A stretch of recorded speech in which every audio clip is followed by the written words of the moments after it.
Hello दोस्तों, स्वागत है हमारे चैनल पर आप सभी दोस्तों को। जय सिया राम, जय हनुमान।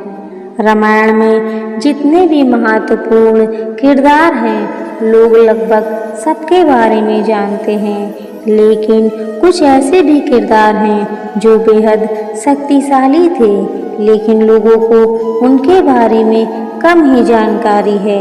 उन्हीं किरदारों में से एक है विभीषण की बेटी, जिससे रावण बहुत डरता था। उसने कभी भी विभीषण की बेटी से टक्कर लेने का दुस्साहस नहीं किया। लेकिन ऐसा क्यों? साथ में ये भी सवाल आता है कि अगर विभीषण की बेटी इतनी ही प्रभावशाली अथवा शक्तिशाली है तो रामायण में उसका जिक्र क्यों नहीं मिलता?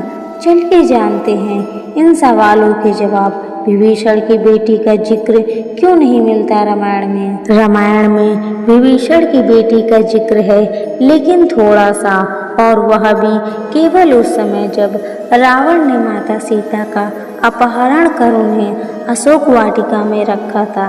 विभीषण की बेटी का नाम त्रिजटा था।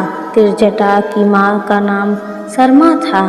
कथा के अनुसार जब रावण माता सीता का अपहरण कर उन्हें लंका लेकर आया तो उसने उन्हें अशोक वाटिका में कैद करके रखा था। रावण ने माता सीता की पहरेदारी के लिए भयानक राक्षसियों को रखा था और उन्हें सख्त निर्देश दिया था कि वह डरा कर या समझा कर किसी भी तरीके से माता सीता को विवाह के लिए तैयार करें। जब सभी राक्षसियां माता सीता को डराती या विवाह के लिए जोर डालती तो उस समय त्रिजटा ने ही न केवल माता सीता को इन परेशानियों से बचाया, बल्कि उनसे राक्षसियों को भविष्य के लिए आगाह भी किया कि वे माता सीता के साथ ऐसा दुर्व्यवहार न करें। त्रिजटा ने एक माता बनकर सीता जी की रक्षा की थी। राक्षस कुल में जन्म लेने के बावजूद त्रिजटा के अत्याचार व्यवहार को सात्विक दिखाया गया है। त्रिजटा बहुत ही अच्छे स्वभाव की थी और कहते हैं कि उसके पास दिव्य शक्तियाँ थी। त्रिजटा भविष्य भी देख पाने में सक्षम थी। उसे पता था कि रावण का और लंका का क्या हश्र होने वाला है।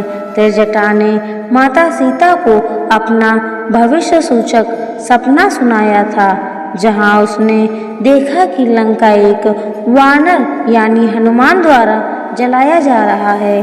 उसने ये भी बताया कि भगवान राम माता सीता को बचाने के लिए आ रहे हैं। त्रिजटा राक्षसियों से सीता को परेशान करने के बजाय उनकी सेवा करती थी और बहुत सी राक्षसियाँ त्रिजटा के व्यवहार और शक्तियों के कारण उसकी बात मानती भी थीं। रावण भी त्रिजटा की इन दिव्य शक्तियों के बारे में जानता था, इसीलिए वह कभी भी त्रिजटा से उलझने की कोशिश नहीं करता था, बल्कि कहीं न कहीं उससे और उसकी भविष्यवाणियों से डरता था।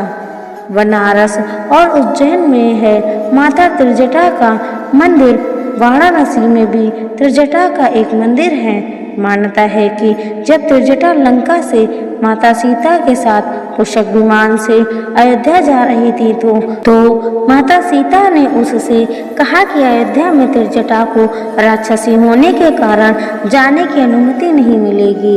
इसके बाद सीता ने सुझाव दिया कि उसे वाराणसी जाकर मोक्ष पाने की सलाह दी।